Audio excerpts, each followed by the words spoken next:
En razón de ello, yo agradezco mucho, pues, en esta, yo diría, se cierra una etapa histórica de más de 100 años de lucha desde 1899, con todas las vicisitudes que ocurrieron en el siglo XX, fundamentalmente desde la novena Conferencia Interamericana o de las Américas, cuando se fundó la OEA en Bogotá.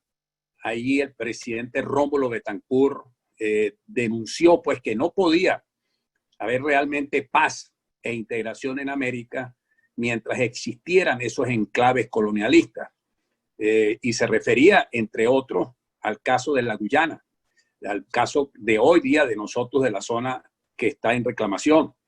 Después, posteriormente, ya todos sabemos las actuaciones en la época de la dictadura de Marcos Pérez Jiménez, que hubo exposiciones de los cancilleres de la época, dieron declaraciones, pero fundamentalmente fue cuando comenzó la democracia venezolana, caído la dictadura de Pérez Jiménez, que el primer discurso pronunciado ante la Comisión de Política Especial de la ONU lo pronunció el 22 de febrero de 1962 el embajador Carlos Sosa Rodríguez, que habló de que había que reparar esa injusticia histórica que se había cometido con Venezuela a propósito de ese írrito y nulo laudo arbitral de 1899 en París, que ya todos nosotros sabemos cómo fue conformado, y los memorandos que salieron posteriormente de Melot, en donde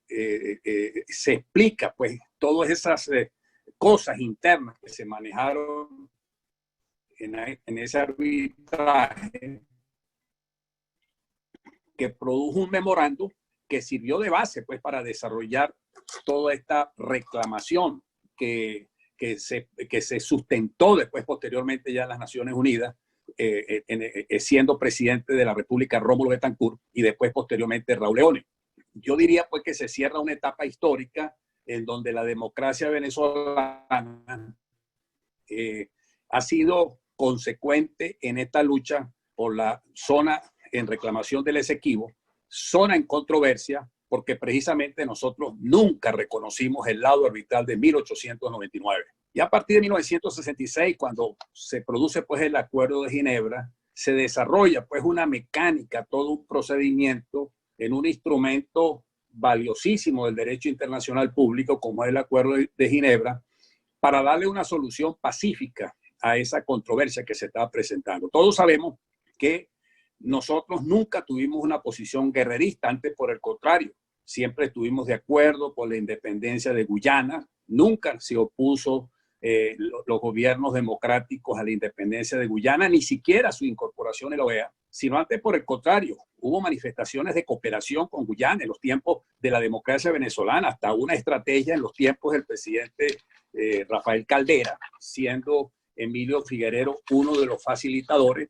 Ahí se estableció una estrategia que era procurar acuerdos con Trinidad y Tobago para materializar lo que se llamaba el punto 22, realizar estudios geomorfológicos de la plataforma del Tana, otorgar concesiones para la exploración de hidrocarburos de la fachada atlántica y realizar gestiones disuasivas para limitar las inversiones en ese espacio por cuenta de Guyana, al tiempo que en el marco de los buenos oficios se procuraba generar un clima de confianza para que los dos países concurrieran en los estudios técnicos necesarios para determinar la extensión de la plataforma continental. Es más, en 1999, la primera prueba de esta estrategia la representó la concesión del bloque Stabroek a la Exxon. Y a través de diferentes gestiones, principalmente de PDVSA, Venezuela logró que la Exxon se abstuviera de realizar exploraciones en el bloque y al mismo tiempo se mantuvo esa posición hasta que desafortunadamente entramos en una etapa en donde se privilegió más lo ideológico a la defensa territorial y a los principios del derecho internacional público a partir de 1999 en el régimen de Chávez y a hoy día con el régimen de la usurpación de Nicolás Maduro. Como podemos ver, es una historia llena de vicisitudes, Pero me toca a mí, como presidente de la comisión, porque no soy un experto en la materia, ¿no? La fuerza de las circunstancias me han llevado a asumir las lecturas y las investigaciones correspondientes, sobre todo escuchando a los asesores. Pero esta comisión ha hecho más de 20 reuniones. Nosotros hemos hecho cerca de 8 documentos. Fuimos a la isla de Anacoco para plantar allí la soberanía en el alto mando militar. Solicitamos que precisamente compareciera ante la comisión la cancillera de la época, que es hoy día la vicepresidenta. Nos reunimos con varios embajadores hasta el punto que le solicitamos al nuncio apostólico que sirviera de sitio neutral para ver si la embajadora o el embajador de Guyana se podía reunir con nosotros para que escuchara nuestros planteamientos. No fue posible porque le informaron o le respondieron al nuncio que tenían que tener autorización de su cancillería y en ese momento no la tenía. Solicitamos ante el representante del PNUD Naciones Unidas aquí en Caracas que se nos escuchara, que se nos recibiera el secretario general de las Naciones Unidas o en su defecto el encargado de la cuestión de límites de la plataforma continental de las Naciones Unidas. Es decir, una actitud realmente de iniciativa, no nos quedamos callados, no nos quedamos silenciosos, sino que antes, por el contrario, mantuvimos una posición clara. Puedo decirles a todos ustedes que en el año 2015 éramos todavía minoría en la Asamblea. Maduro convocó un Consejo de Estado y entonces a mí me pusieron como representante de la oposición en ese momento. La primera reunión se hizo en Miraflores y cuando yo planteé la necesidad de establecer, de acuerdo a la tesis del doctor Emilio Figueredo, una ley sobre la fachada atlántica, recuerdo que esa misma noche me amenazaron con que me iban a poner preso y me iban a abrir un juicio militar porque yo estaba planteando algo que iba a ser una información estratégica para el enemigo.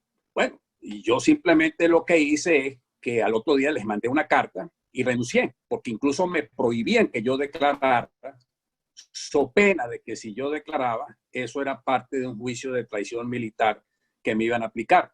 Es decir, que aquí ideologizaron y ejercieron una política en ese sentido. Yo estoy viendo aquí un documento del 13 de enero de 1981. No sé si se puede ver ahí, Javier. ¿Se puede ver aquí? ¿Me escucha, Javier? ¿Se ve? Sí, diputado. Sí. Ok. Lo lógico sería que compartiera. A ver, ¿se ve ahí, Kenneth? Ok. En este documento,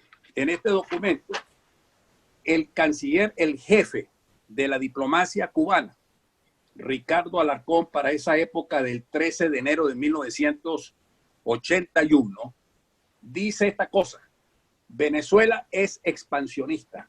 Cuba reitera su apoyo a Guyana. Según el canciller cubano, el reclamo venezolano es prueba de expansionismo y Guyana tiene pleno derecho a gozar de su entero territorio con plena libertad.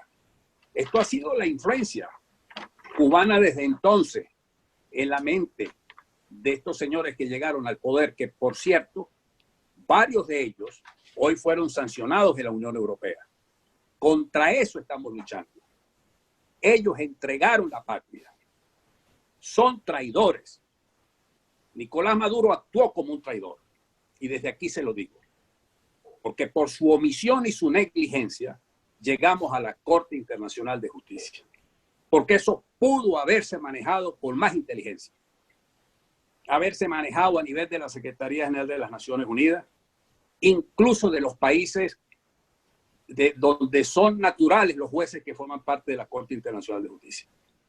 No, antes por el contrario, displicencia, soberbia, desacato contra la Asamblea Nacional, desconocimiento de lo que veníamos haciendo, pero tenemos la conciencia tranquila que estando de presidente el diputado colega Juan Guaidó, desde el año 2019, en enero del 2019, ante una equivocación de la declaración del Grupo de Lima, logramos el primer éxito diplomático cuando sacamos de esa declaración de Lima una confusión con relación al tema de la presencia de la Armada venezolana en la zona que está en controversia o en zonas de proyección del delta Amacuro, porque consideraban que eso era una intromisión. Entonces logramos que entendieran nuestra postura y ahí hubo un éxito diplomático,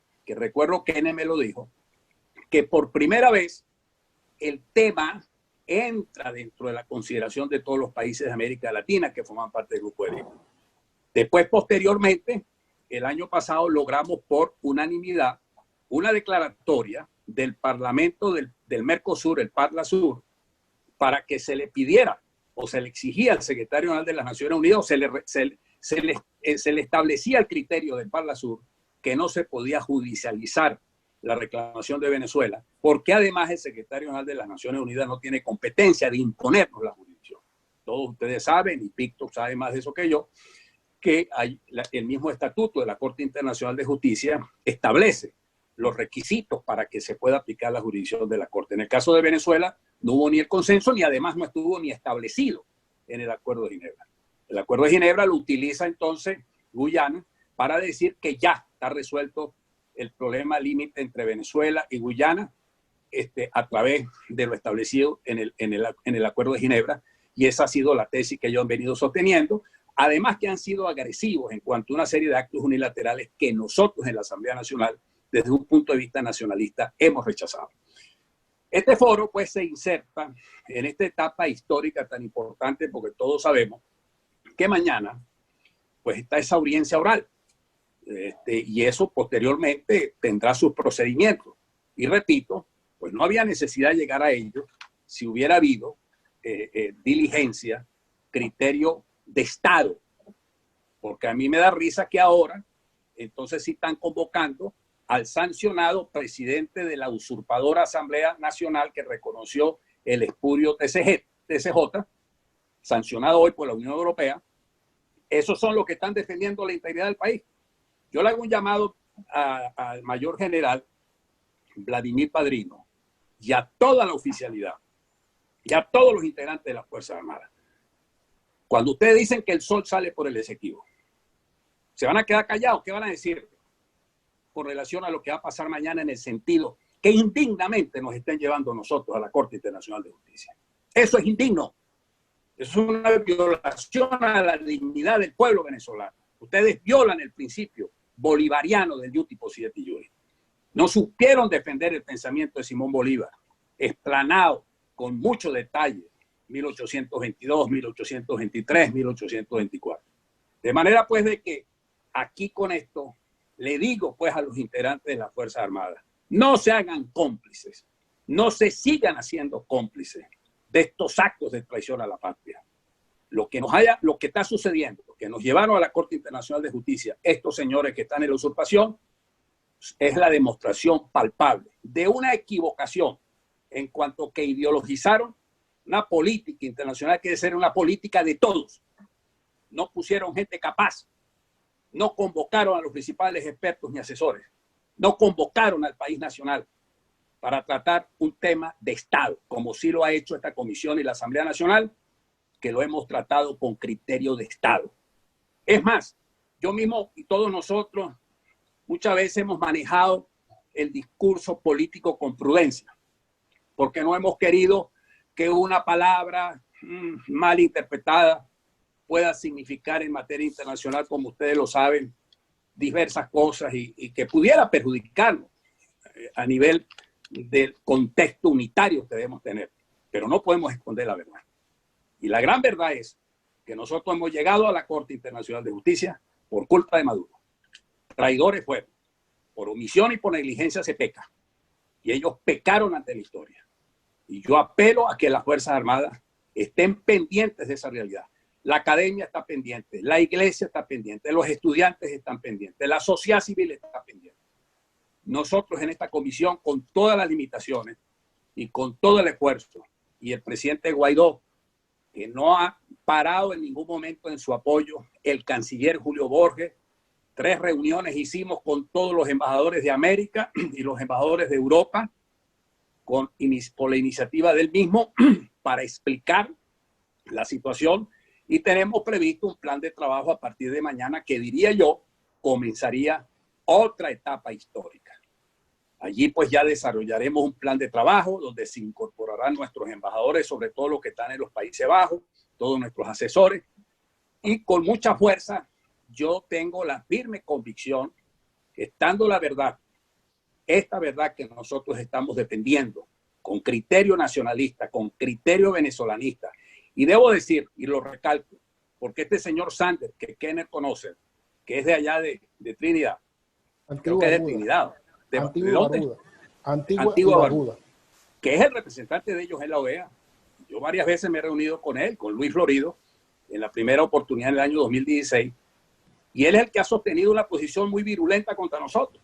Tú le has respondido, yo mismo le he respondido, porque él parte del principio que nosotros tenemos una posición guerrerista, que es que mañana llegamos Juan Guaidó a materializar ya todo el ejercicio del poder y vamos a disponer de toda una fuerza armada para sacar a los guyaneses. No, señores de Guyana, señores de los países del Caribe, nosotros lo que queremos es valorar lo que significa el Acuerdo de Ginebra, la salida política y diplomática, que permite incluso mecanismos de cooperación, de hacer trabajos conjuntos en materia de lo que hoy día es la Agenda 2030 de las Naciones Unidas, de los Objetivos del Desarrollo Sostenible.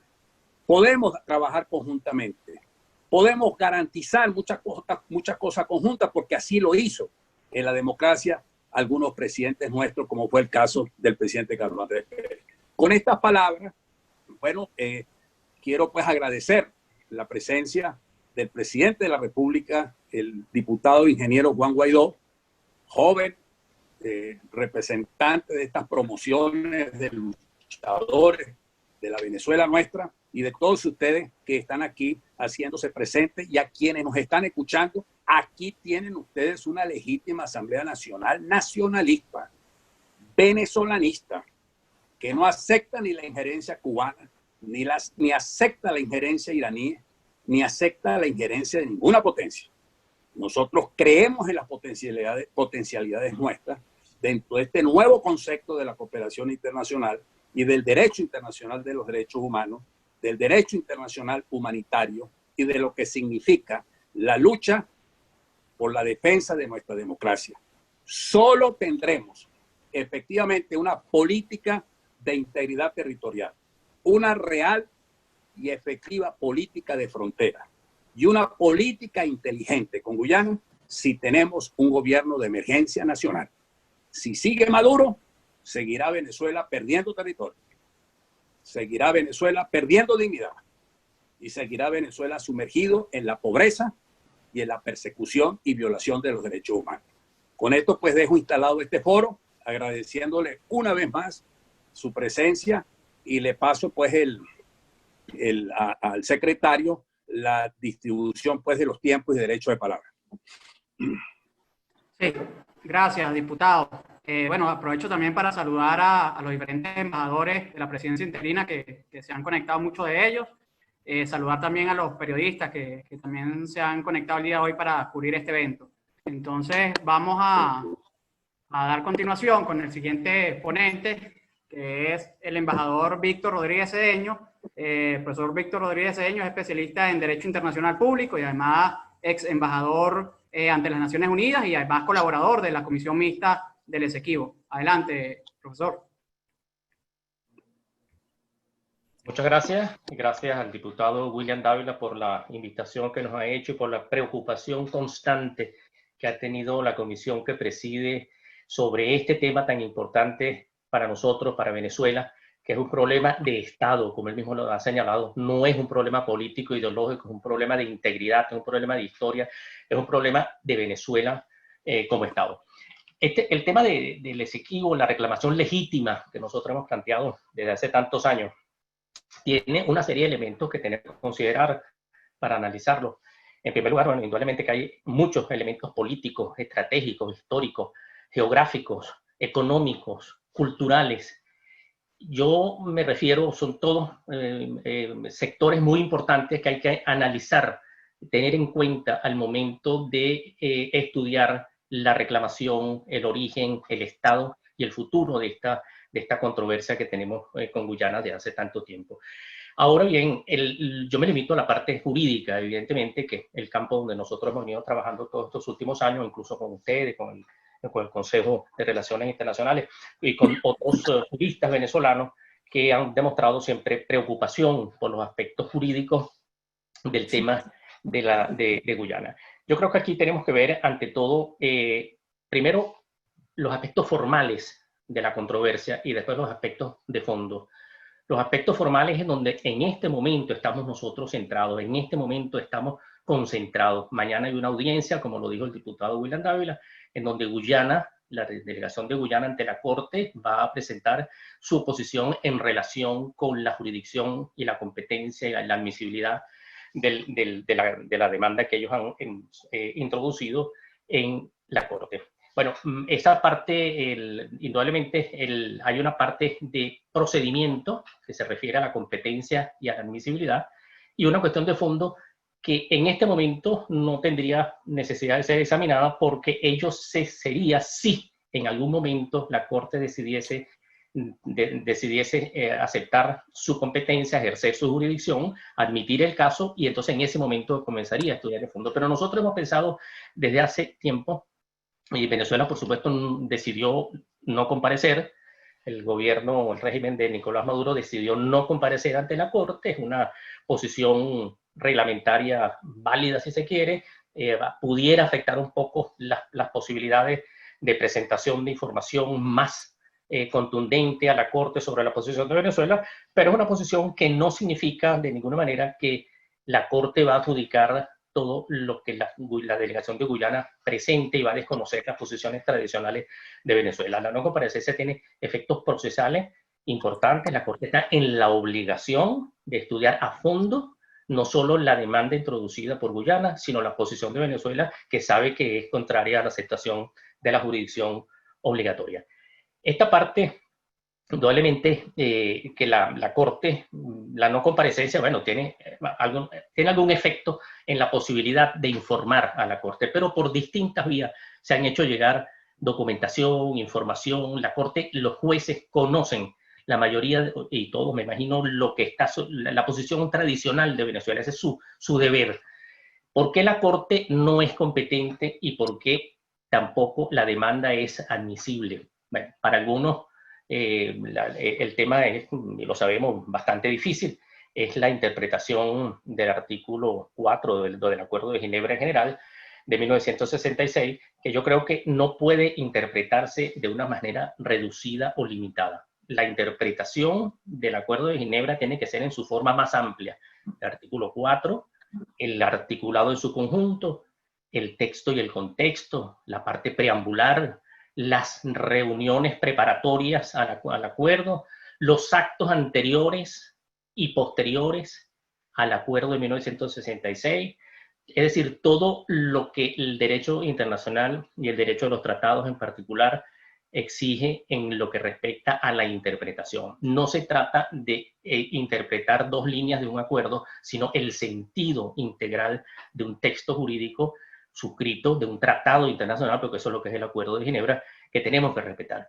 Venezuela no ha aceptado la jurisdicción obligatoria de la Corte, no ha hecho la declaración que exige el estatuto, no ha hecho ninguna declaración fuera del contexto de lo que exige el artículo 36 del estatuto. Es decir, no ha simplemente aceptado, como debe ser, de manera inequívoca y clara, la aceptación de la jurisdicción, un tema que Guyana va a tener que presentar mañana.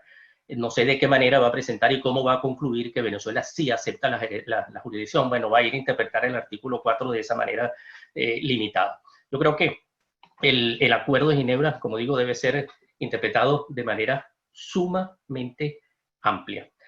Venezuela no niega ni la existencia de la Corte Internacional de Justicia, por supuesto es un órgano del sistema, un órgano de la organización, el órgano judicial, uno de los órganos principales, no puede de ninguna manera negar la validez de su jurisprudencia, mucho menos del estatuto, que es parte integrante de la Corte, que todos los miembros son ipso facto parte de ese instrumento. Es decir, Venezuela ha tenido 2 jueces en su historia, lo que ha sido sumamente importante para nosotros. 2 valiosísimos juristas venezolanos han participado como jueces. Nosotros no desconocemos la Corte Internacional de Justicia de ninguna manera como el órgano judicial más importante internacional y del sistema de Naciones Unidas. Lo que no aceptamos es que la jurisdicción de la Corte debe basarse, o aceptamos solamente que la jurisdicción de la Corte se basa en el consentimiento expreso del Estado, donde no haya ninguna duda de que nosotros aceptamos, queremos ir a un proceso ante la Corte. No puede ser que se deduzca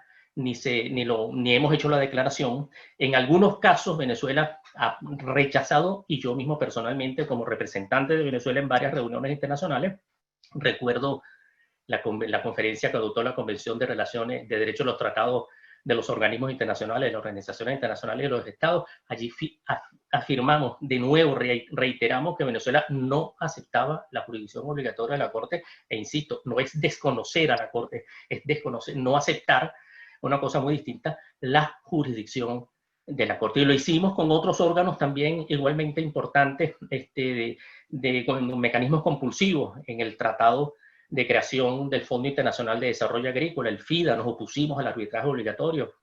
En el tema, en la constitución de la ONUDI, nos tocó representar también a Venezuela y nos opusimos firmemente, y todo ello consta en acta.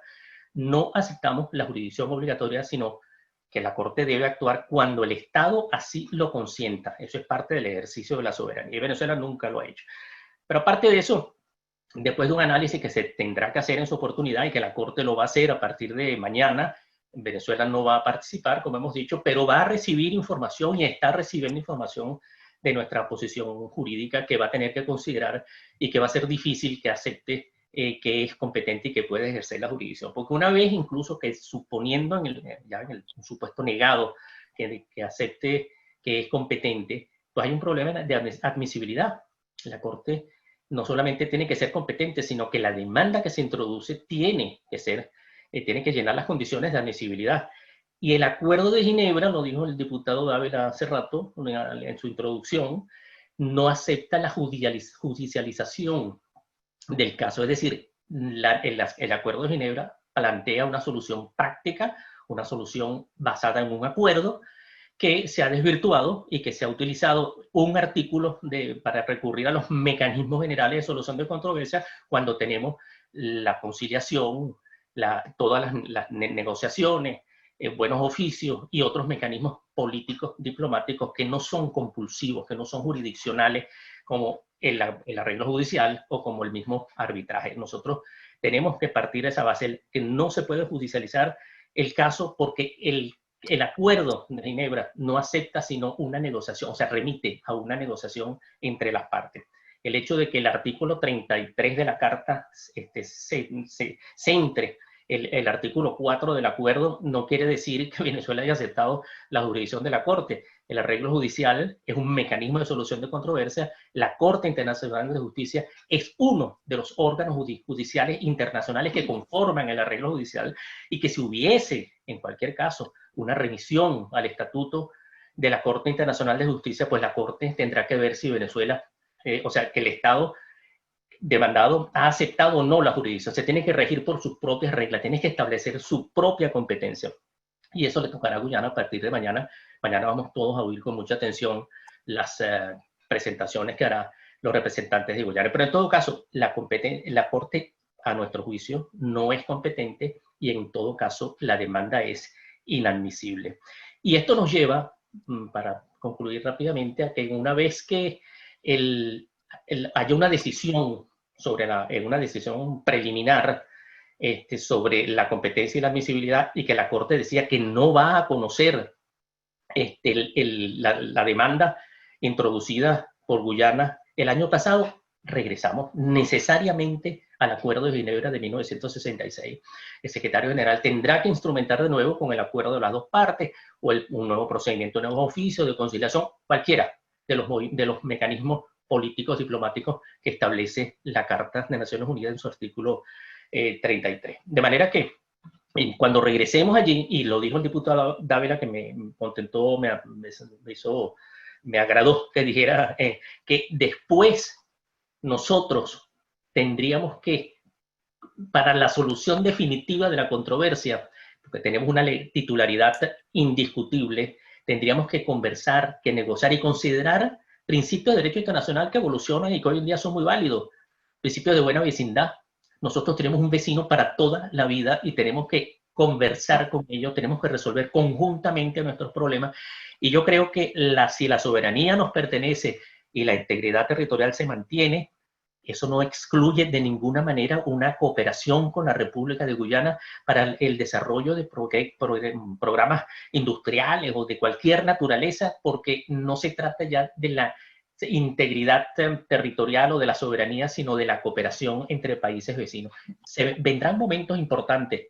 Yo, sinceramente, bueno, nadie puede anunciar qué es lo que va a decidir la Corte, ni mucho menos, pero en el caso de que la Corte decida que no es competente y que además no es admisible, y en el caso primero llega a la conclusión en el segundo de que es inadmisible la demanda, simplemente regresaremos al marco del 66, que es el marco jurídico válido para la solución de la controversia, y allí vendrán nuevas negociaciones y se considerarán otros principios, porque como se ha dicho, y hay expertos en derecho del mar y en cuestiones de la proyección, lo relativo a la proyección del territorio Esequibo en el Atlántico, eso es muy importante.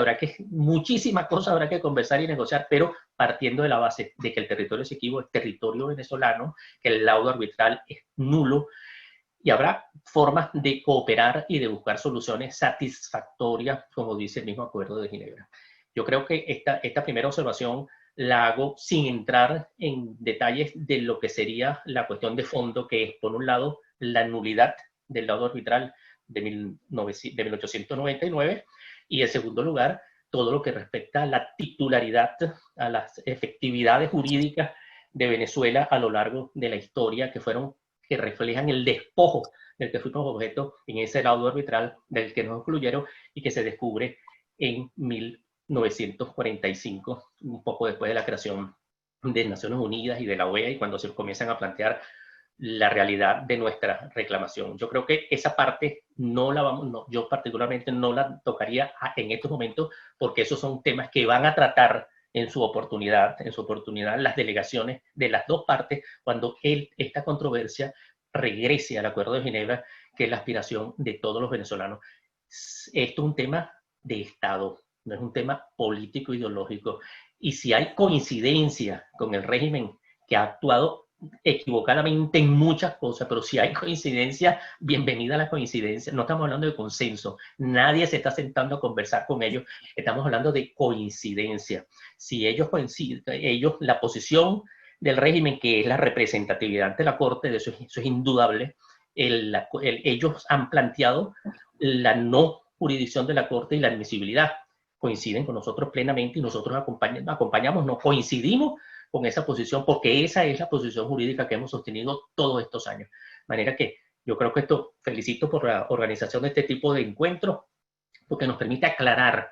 Es un tema muy difícil, no se puede decir todo lo que se puede decir, ni lo que se quiere decir, pero es un tema sumamente importante que la intelectualidad venezolana, los académicos, los políticos, los periodistas tienen que conocer a fondo, ir al detalle, no expresiones simples, sino bien fundamentadas. La interpretación, por ejemplo, tenemos que ir a interpretar un Acuerdo de Ginebra con seriedad. O sea, no podemos decir simplemente el Acuerdo de Ginebra le permite a Guyana llevarnos a nosotros a la Corte. No, hay mucho que decir. No vamos a adelantar, pero hay muchas cosas que se tienen que decir. Es decir, lo que yo le pediría a toda la dirigencia política, a la academia, al intelecto, a la intelectualidad, a los periodistas, que estudiemos a fondo la realidad de esta controversia, que nos centremos en este momento, en este punto de competencia y admisibilidad. Con esto concluyo y muchas gracias de nuevo por esta oportunidad que me dieron para estar con ustedes. Bueno, muchísimas gracias, embajador, por su excelente exposición. Quería también aprovechar de anunciarles a todos los presentes que están acá en el foro el día de hoy, que desde el día de ayer venimos impulsando una campaña desde la Asamblea Nacional y por supuesto desde la presidencia interina por el tema del Esequibo, y el día de hoy vamos a utilizar la etiqueta "El Esequibo es de Venezuela, Venezuela abreviado", para que por favor pues nos puedan acompañar y apoyar en esa campaña en redes sociales esta tarde y por supuesto el día de mañana mientras se esté desarrollando la audiencia y a lo largo del día.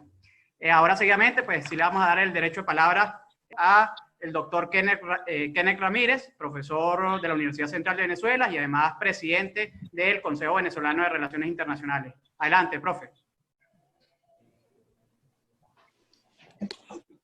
Buenas tardes a todos los asistentes de este foro y sobre todo, en primer lugar, pues evidentemente a las organizaciones que han organizado, al diputado Williams Dávila, que es el presidente de la comisión, el diputado Vergara, que es Sergio Vergara, que es el vicepresidente de esta comisión, diputados de la Asamblea Nacional que estén conectados en este momento, a mi colega, digamos, ponente, en este caso el embajador, no porque sea embajador, sino porque somos ponentes el día de hoy, el embajador Víctor Rodríguez Cedeño. Un gran saludo también a todos los miembros de COBRI Conectado, a embajadores, tanto que digamos que están en este momento en condición de retiro, como embajadores activos de la Asamblea Nacional en los diferentes países que también estén conectados. Bien. Al respecto de lo que es la demanda, ¿no?, incoada unilateralmente por Guyana en la Corte Internacional de Justicia, yo he preparado el día de hoy pues unas pequeñas láminas que me gustaría ir mostrando para facilitar pues lo que es la exposición digamos, los aspectos tanto de contexto como en concreto que vamos a ver el día de mañana con la fase oral de ese procedimiento previo que ya explicó el embajador Víctor Rodríguez Cedeño en algunas cuestiones. En primer lugar, a mí me gustaría recordar pues a toda la audiencia pues cuál es nuestra posición histórica, la que siempre ha mantenido Venezuela. En primer lugar, que el Acuerdo de Ginebra reconoce que existe una controversia sobre la frontera. Esto es muy importante desde el título, porque evidentemente en la demanda incoada unilateralmente por Guyana, pues entiende Guyana que el Acuerdo de Ginebra es solamente una suerte de marco legal para seguir examinando la contención del laudo. Y por eso es que le pide a la Corte Internacional de Justicia que ratifique la validez del mismo, lo cual evidentemente desde nuestro punto de vista no tiene ningún sentido y de hecho es contradictorio con el Acuerdo de Ginebra. En segundo lugar, pues señalar que es necesario resolverla a través de manera amistosa, a través de soluciones satisfactorias para el arreglo práctico. Eso se dice en el preámbulo, se dice en el artículo 1, en el artículo 4, también en el artículo 5, es decir, a lo largo del acuerdo. Esto es importante también señalarlo porque fíjense que el embajador Víctor Rodríguez Cedeño pues habló de la necesidad de interpretar el artículo 4, numeral 2, en términos amplios, en el marco del acuerdo, siguiendo la técnica de interpretación de los tratados, ¿no?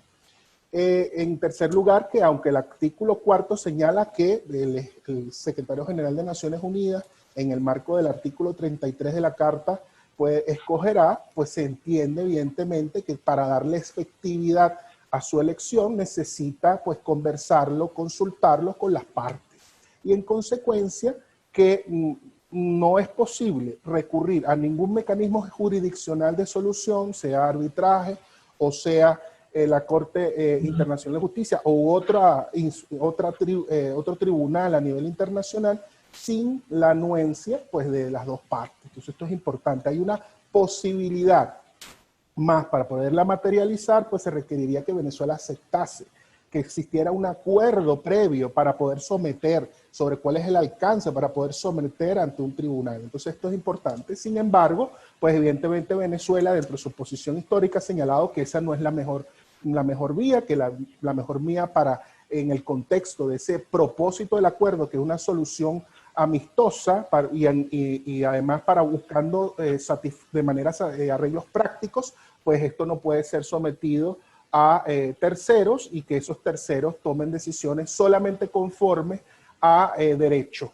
O sea, estamos hablando que es una controversia que tiene elementos históricos muy sensibles, elementos de moralidad, elementos de equidad y en consecuencia va más allá de la mera digamos, controversia legal, que es un poco lo que Guyana está intentando señalar.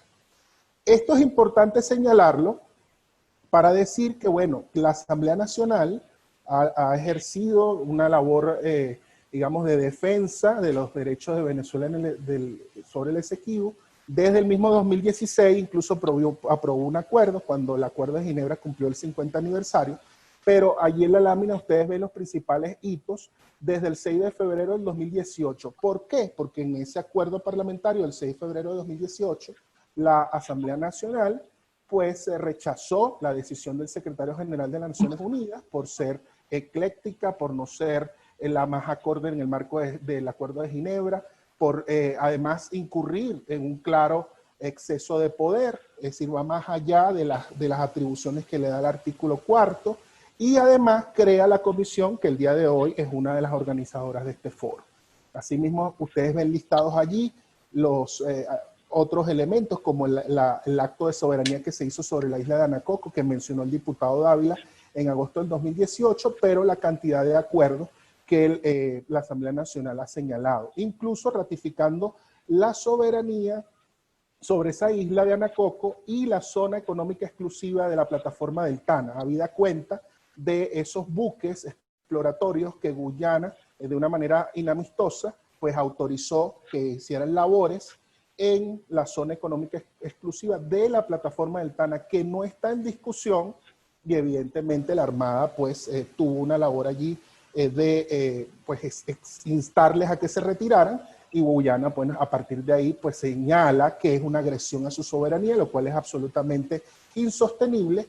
Trató de confundir al Grupo de Lima, también lo dijo el diputado Dávila, y por eso el Grupo de Lima lo incluyó en una declaración. Luego la Asamblea Nacional hizo diligencias pertinentes para aclarar el punto, someter y señalar a los países del Grupo de Lima cuáles eran las coordenadas, y luego los países del Grupo de Lima pues retiraron ese punto de esa declaración del mes de enero del 2019. Y a partir de ahí, por cierto, Guyana prácticamente no volvió a firmar ninguna declaración, una que otra, muy puntual. Prácticamente se retiró, digamos, del marco del Grupo de Lima y volvió al marco CARICOM, porque evidentemente el interés de Guyana pareciera no ser que Venezuela supere este lastimoso estado de crisis multidimensional en el cual se encuentra, sino aprovechar justamente esta crisis multidimensional para tratar de obtener réditos gananciosos. Y básicamente decir que Venezuela la puede atacar, etcétera, etcétera, que es una de las cosas que, por cierto, mete también dentro de su demanda, ya lo veremos más adelante, y evidentemente aquí la Asamblea Nacional ha coincidido en la posición histórica, una posición histórica que por lo menos el régimen de Maduro ha mantenido, aunque ha sido tardío, poco contundente, digamos, en un poco negligente en lo que es, digamos, la labor de ejercicio de lo que es la defensa de nuestros derechos. Esto hay que señalarlo. Evidentemente, en este sentido, la Asamblea Nacional ha coincidido, y esto además ha llamado mucho la atención a nivel internacional, a medios internacionales, etcétera, que dicen que prácticamente es uno de los pocos elementos donde hayan coincidencia en todos los venezolanos. Claro, es que haya coincidencia porque es una posición histórica, no fue que sencillamente se ha elaborado en los últimos años, una posición mantenida desde el propio origen del Acuerdo de Ginebra. Entonces, eso es muy importante señalarlo. El último acuerdo parlamentario se aprobó recientemente, 18 de junio de 2020.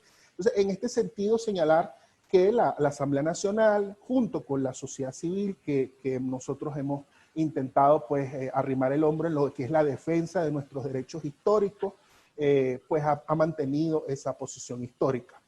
Ahora veamos en detalle en qué consiste esa demanda, porque es muy importante también pasearnos por esa demanda que tiene también unos elementos allí muy inconsistentes. En primer lugar, pues Guyana señala que el laudo de 1899 es válido y vinculante para las partes. Además señala que goza de plena soberanía sobre el territorio comprendido entre el río Esequibo y el límite establecido por el laudo, que Guyana y Venezuela están en obligación de respetar el laudo. Fíjese, un laudo que desde la Constitución de 1961, cuando uno busca, digamos, el espíritu del legislador, ya decía que nuestro territorio es el que corresponde a la Asamblea, a la Capitanía General de Venezuela en 1777, con objeción de los laudos que estuviesen viciados de nulidad, y eso se repitió prácticamente en la Constitución de 1999. Así que además es una demanda que nos pone en una situación que va contra de la propia Constitución y de espaldas al Acuerdo de Ginebra, como ya señaló el embajador Víctor Rodríguez Eiri. Además, en tercer lugar, Guyana sostiene que entre noviembre de 1900 y junio de 1905 hubo una comisión conjunta anglo-venezolana que demarcó, siguiendo lo dicho por el laudo arbitral, y le llama a esa acta de carácter técnico, y que Venezuela tuvo que someterse a esa demarcación bajo amenaza de que la Gran Bretaña lo haría unilateralmente si Venezuela no lo hacía, y además puso el primer hito conforme al laudo, con apoyo de oficiales de la Armada británica, de la Royal Navy, y además que en 1902 hubo, por otros elementos de reclamos de deuda, un bloqueo naval en Venezuela. Pues ellos dicen que eso es un acuerdo, no es una mera declaración de carácter técnico a la cual Venezuela, de una comisión a la cual Venezuela acudió bajo presión. No, eso para ellos le llaman acuerdo de 1905. Entonces eso es importante objetarlo, aunque no estamos en los elementos de fondo, pues esos son elementos de fondo que serán posteriores, pero voy comentando. En cuarto lugar, Guyana sostiene que por primera vez Venezuela objetó en 1962, cosa que no es así. En el propio 1903, Venezuela objetó el laudo en La Haya, ante la Corte Permanente de Arbitraje de La Haya. Y ustedes dirán, bueno, pero ¿y cómo es eso que lo objetó? Sí, porque fue el laudo que digamos, siguió los protocolos de Washington, que resolvieron pues el bloqueo naval que hubo en Venezuela en 1902. Y ustedes dirán, bueno, pero ¿por qué los abogados venezolanos objetaron el laudo arbitral, que es territorial, un elemento territorial de 1899, en La Haya en 1903 por un tema del bloqueo naval que tiene que ver con deudas? Porque uno de los árbitros era Frederick de Martens, el presidente de ese tribunal arbitral, que había decidido, no conforme a derecho, y además de espaldas a las reglas del propio Tratado de Arbitraje de 1897, sino que además fue parte de una componenda, digamos, política, ¿no?, que había allí, donde, por cierto, para que de Martens recibió el apoyo británico en ese mismo año 1899 para sacar adelante un proyecto del zar Nicolás II, que era digamos, la primera conferencia de La Haya. Entonces, esto es muy importante también señalarlo, ¿no?, que Venezuela siempre ha denunciado sistemáticamente y desde el principio, pero evidentemente estuvo en una época de una manera, digamos, sometida a presión y bajo agresión, y no podía hacer otra cosa. No obstante, evidentemente, los reclamos, aunque digamos, no fueron del todo, vamos a decirlo así, conclusivos, es hasta 1962 cuando se logra llevar a la ONU, y entonces realmente allí, en otras circunstancias, que se reabriera la controversia y que se firmara el Acuerdo de Ginebra, que dejó a un lado el laudo arbitral. Por eso les digo que la interpretación que hace Guyana del Acuerdo de Ginebra es sesgada, es contraria al acuerdo, es violatoria del Acuerdo de Ginebra, y evidentemente no abona para resolver la controversia. El punto 5, Venezuela es internacionalmente responsable de las violaciones a la soberanía de Guyana y por todos los daños sufridos, y aquí Guyana pasa a listar una cantidad de hechos donde supuestamente Venezuela le agrede, que van desde prácticamente los años 60 hasta nuestros días, y elementos de diferente naturaleza, incluso el ejercicio legítimo de venezolano de protestar las concesiones, que ha sido algo sistemático, salvo en los últimos 20 años, que evidentemente no se han sido contundentes con este tema, pero aunque supuestamente, según los dichos por algunos funcionarios del régimen, ya lo revolvieron a hacer en los últimos años, supuestamente. Entonces, enviando incluso cartas, pero a las empresas nada más, no a los gobiernos, no nota de protesta a los gobiernos, que es como se debe. Además, Guyana afirma que el Acuerdo de Ginebra autorizó al secretario general de Naciones Unidas para escoger los mecanismos a recurrir, y que así lo hizo Ban Ki-moon en el 2016 y Guterres posteriormente el 30 de enero del 2018, señalando que el próximo medio a seguir, dado que no se habían puesto las partes de acuerdo en el 2017, era la Corte Internacional de Justicia. Entonces, en esta interpretación es que vienen a basar jurisdicción en la decisión del secretario general de Naciones Unidas, que dije que me voy a referir más adelante de cómo se va mucho más allá de lo dispuesto en el artículo cuarto del Acuerdo de Ginebra, sino que además señalan ellos que, bueno, ese artículo es prácticamente una cláusula compromisoria, lo cual no es así. El punto 7, Venezuela debe retirarse de inmediato de su ocupación de la isla de Anacoco, lo cual la isla de Anacoco ni siquiera está mencionada en el laudo arbitral, una cosa absolutamente insostenible, ya me referiré a eso posteriormente. Uno de los problemas de admisibilidad que tiene esa demanda. Venezuela se abstendrá de amenazar o usar la fuerza contra Guyana. Entonces, imagínense, están utilizando un acuerdo que tiene que ver con la frontera para incluso pedirle a la Corte que decida sobre algo que ni siquiera está previsto en lo que es el propósito del Acuerdo de Ginebra, como en unos elementos que serían de paz y seguridad internacionales. O sea, evidentemente aquí, otro de los elementos. Y finalmente que Venezuela es internacionalmente responsable de las violaciones a la soberanía de Guyana. Entonces, aprovechó esa declaración, digamos que es una declaración, evidentemente, más allá de del poder que le confiere el artículo cuarto numeral 2 al secretario general de Naciones Unidas para meter la demanda unilateralmente y además meter dentro de esa demanda cualquier cantidad de cosas que no estarían ni siquiera recogidas en el Acuerdo de Ginebra. Ya me referiré más adelante a los temas de admisibilidad. Entonces, ¿cuál ha sido la posición que sistemáticamente Cobris desde la sociedad civil ha mantenido, apoyando, por supuesto, la defensa de los derechos, de nuestros derechos en lo que es la Guayana Esequiba? Es que, bueno, que el régimen de Maduro es responsable porque nuestro reclamo haya llegado a donde ha llegado, allá a la Corte Internacional de Justicia. Es decir, evidentemente nosotros no hemos tenido tampoco ningún prurito en coincidir con la posición nacional, o sea, porque es una posición nacional. Ahora no podemos dejar de decir que se pudo haber llevado mejor la relación y este tema en concreto de la reclamación y evitar que eso llegara a donde actualmente está, en esta grave situación. Que la Asamblea Nacional y la sociedad civil han hecho todo lo que han podido, visibilizar, por un lado, que la controversia como tal, que se mantenga viva, este tipo de foros lo permite, visibilizar la parte británica. Esto es muy importante dentro de los actos que ha hecho. Por cierto, la Asamblea Nacional está el tema de remitirle cartas a Gran Bretaña, que también es parte del Acuerdo de Ginebra, eso hay que señalarlo, ¿no? Y además, pues evidentemente que estamos en medio de una ofensiva guyanesa que radica en petróleo, ¿no? Radica básicamente en el descubrimiento de petróleo en áreas por delimitar, sobre lo cual Guyana aspira a no solamente satisfacer su seguridad energética, sino constituirse en un exportador neto de petróleo.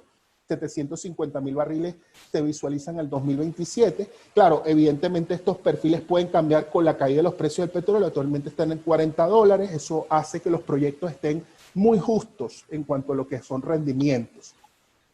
Venezuela tiene que continuar conteniendo esta arremetida de Guyana contra el Acuerdo de Ginebra, eso también ha sido, y además haciendo un llamado que nosotros volvemos a reiterar en el marco de este foro, como lo hizo el diputado Dávila, y como lo hizo el embajador Víctor Rodrigo Cedeño, que hay que volver a los medios diplomáticos que son cónsonos con el Acuerdo de Ginebra para resolver la controversia, los cuales no están agotados, sino que Guyana nunca ha querido negociar de buena fe. Ese es el tema. Y evidentemente que la Corte Internacional de Justicia ni tiene jurisdicción para conocer la demanda, ni tampoco esa demanda sería admisible. Y sobre admisibilidad, ya he venido señalando algunas cosas cuando hablé de la demanda, pero decir que la naturaleza y el alcance de la controversia es interpretada de forma indiferente por cada parte. Entonces, ¿cómo la Corte va a decidir si Guyana tiene una interpretación de la controversia y Venezuela tiene otra controversia? En el caso supuesto, negado, que nosotros creemos que no es así, por todas las cuestiones que acabo de mencionar, de que la Corte llegase a declarar que tiene jurisdicción, ¿sobre qué va a decidir? ¿Sobre lo que dice Guyana o sobre lo que dice Venezuela? Entonces, ¿eso qué ocurre? No está claro porque no hay un acuerdo especial para someter este tema ante la Corte. Ese básicamente es el tema. La aplicación unilateral va contra el Acuerdo de Ginebra. También hay que hablar de la ausencia de un tercero indispensable. Aquí la Corte ha sido muy clara con la doctrina del oro monetario, el monetary gold, y el Reino Unido no reconoce de una manera limitada la jurisdicción de la Corte. Incluso recientemente, en el caso del archipiélago de Chagos, volvió a enfatizar la necesidad del consentimiento de las partes y dijo que ya, digamos, la jurisdicción que ellos le reconocen a la Corte es muy limitada sobre controversias históricas, no es anterior al año 87. Y finalmente otros problemas, el de la isla de Anacoco, por ejemplo. La isla de Anacoco está fuera del propio laudo de 1899, porque aquí cabe citar, por ejemplo, una de las cosas que dijo el canciller Iribarren Borges sobre el tema del artículo 5 del Acuerdo de Ginebra. Si Guyana llegase a solicitar, por ejemplo, territorios que están más allá del propio laudo, los está desconociendo. Entonces usted no puede pedir que la Corte vaya más allá del laudo que usted quiere mismo que ratifique su validez. Entonces, evidentemente que pedirlo de la isla de Anacoco es inconsistente. Pedirle a la Corte que le dé seguridad jurídica a sus concesiones en las áreas marítimas también resulta inconsistente, porque esa es otra controversia pendiente y que solo se puede resolver una vez esté claro los límites terrestres, como dice el derecho internacional, pero también como dice el artículo 5 del Acuerdo de Ginebra. Entonces, esta demanda, creo yo, no solamente es que la Corte no tiene jurisdicción, sino que además es una demanda totalmente inadmisible por donde uno la vea. Entonces, como conclusión, ¿qué decir? Que la Corte Internacional de Justicia se verá tarde o temprano obligada a declarar su incompetencia. No hay jurisdicción sin el consentimiento de las partes. En segundo lugar, la demanda es inadmisible por todos los problemas que tiene. O sea, ahí Guyana trató de meter todo lo que pudo, que incluso iría más allá del Acuerdo de Ginebra, que en el supuesto negado de que estuviéramos hablando de que el Acuerdo de Ginebra le da una jurisdicción a la Corte que no tiene. Y finalmente creo también importante que Venezuela vuelva a hacer investigación. Hay una investigación de algunos elementos pendientes que serían interesantes para nuestra defensa. Siento que la investigación que hizo Venezuela en unos años y que fue muy buena, creo que tiene que continuarla, reactivarla en los archivos a nivel mundial. Por ejemplo, ¿qué pasa con los archivos en Rusia? O sea, y ahí es donde uno habla de las negligencias también del régimen de Maduro. ¿Por qué no aprovecha la relación que tiene con Rusia para decirle a Rusia, permítame investigar en sus archivos para ver qué pasó en 1899, o permítame los diarios de Friedrich de Marten que lo tiene bajo custodia la Cancillería rusa? ¿Por qué no hace eso? Es necesario también buscar los diarios, por ejemplo, del secretario general, por ejemplo, Yután, o del secretario general Pérez de Cuellar, para ver lo que ellos opinaron en sus momentos, o del propio Diego Cordovés, que intentó imponerle a las partes un método de solución y esto no avanzó, como dije anteriormente. Entonces, bueno, creo que esa investigación hace falta. En todo caso, debemos prepararnos para cualquier escenario y finalmente decir que lamentablemente a veces pareciera que la historia no se repite, pero rima, lamentablemente, como decía Mark Twain, estamos en una situación, digamos, muy difícil respecto a nuestra reclamación, que recuerda justamente la situación de hace 120 años con Venezuela y la pérdida, digamos, en aquel tiempo, digamos, en manos británicas de territorio, ¿no? A través de la usurpación, y que finalmente, digamos, fue tratado de refrendar en ese nulo e írrito laudo arbitral. Entonces, lamentablemente decir también que nuestra cultura en este momento pareciera que se parece mucho, ¿no?, a esa época lastimosa, una Venezuela invertebrada, una Venezuela enferma, una Venezuela dividida, una Venezuela débil, y lamentablemente a eso nos han sometido desde el régimen en estos últimos años. Muchísimas gracias, profesor, por su exposición. Aprovecho también para saludar y resaltar la labor que viene desempeñando la ONG MIMAPA, que bueno, hoy nos está acompañando y es impulsor de este foro que tenemos el día de hoy, a cargo de nuestro hermano querido y amigo Huguet. Bueno, seguidamente, ya para darle conclusión a este foro, dejamos con ustedes al presidente Juan Guaidó, a cargo de la clausura de tan importante debate y discusión. Adelante, presidente. Gracias, Javier. Primero quiero agradecer a la Comisión de Política Exterior, a la comisión dirigida por el diputado William Dávila, al Parlamento en general y, por supuesto, a la sociedad civil y a los abogados que han hecho de manera responsable, ciudadana, soberana, nacionalista el reclamo, la exigencia legítima que hoy reafirma Venezuela sobre la defensa de los derechos sobre el territorio Esequibo y de la fachada atlántica. Además, se sustenta en una política de Estado desarrollada a través del Acuerdo de Ginebra en 1966, como ustedes han hecho perfecta referencia durante este foro para nosotros importante, de carácter soberana y sobre todo de carácter responsable y con sentido de Estado, con sentido de un reclamo legítimo, un reclamo justo de Venezuela, de los venezolanos. En ese sentido, y es muy clara la Constitución de la República Bolivariana de Venezuela, en el artículo 10, que establece además el espacio territorial de Venezuela, que corresponde el que conforma la Capitanía General de Venezuela antes de la transformación política inicial 19 de 1810, con las modificaciones resultantes de los tratados y laudos arbitrales no viciados de voluntad. Históricamente, el Estado venezolano ha manifestado a la comunidad internacional el carácter nulo e irrito del Tratado de París de 1899. Así que esto es fundamental en este momento que vive Venezuela. La Asamblea Nacional ha fijado posición reiteradamente, fijado posición soberana, responsable, desde el mismo 2016, bajo la presidencia del diputado Luis Florido, acompañado también por el presidente William Dávila y todos los diputados que han hecho, pero también la plenaria y los presidentes del Parlamento. Y en mi caso, como presidente encargado y como presidente del Parlamento. Debo decir además que ejercimos soberanía en 2013, el año pasado también los diputados que visitaron territorio Esequibo, estuvimos en la COP en el 2013, también el año pasado, en un claro ejercicio de soberanía. Es un punto que debe coincidir todos los venezolanos sin distingo. No puede hoy la comunidad internacional aprovecharse de un momento donde hay una dictadura, donde hay claramente una intención, hoy por parte del régimen de Maduro, de debilitar las instituciones. Por eso, hoy, si este es un punto de coincidencia, no de consenso, como decía claramente el profesor Víctor, creo que claramente debemos nosotros llevar adelante este reclamo, esta posición firme y determinada de los venezolanos, y hacemos un llamado. Venezuela entera hace un llamado al Parlamento. Hago un llamado a mantener la controversia en el ámbito de los mecanismos de naturaleza político y diplomático. Eso ha sido ratificado por el Parlamento, lo hemos ratificado en todos los espacios. La dictadura, es evidente, lo decía hace minutos también, ha debilitado institucionalmente a Venezuela. Eso hay un reflejo claro en la emergencia humanitaria compleja, en la migración, en los índices terriblemente dramáticos que solamente nos comparan hoy en hambruna con Sudán del Sur o en crisis de refugiados con Siria.